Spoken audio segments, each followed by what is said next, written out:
ደብረጽዮን ገብረሚካኤል ዶክተር የሚመራው ህወሓት እግዳው መሰረተ ቢስና የማይተገበር ሲል ውድቅ አደረገው። ፕሬዝዳንት አቶ ጌታቸው ረዳን አምባገነን ፕሬዝዳንት ነበር ሲል አጣጥሏቸዋል።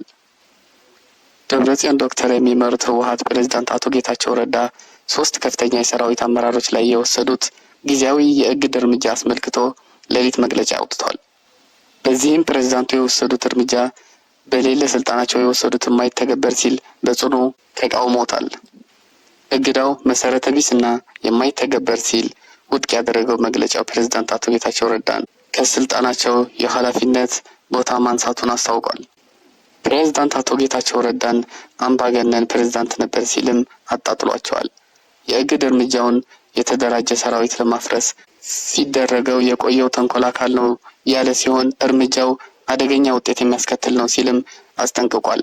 መሰረተ ቢስ ሲል የገለጸው የ3 ከፍተኛ ሰራዊት አመራሮች ጊዜያዊ እግድ የሰራዊት አባላትና ህዝቡ እንዳይቀበሉት የሚል ጥሪም አስተላልፏል።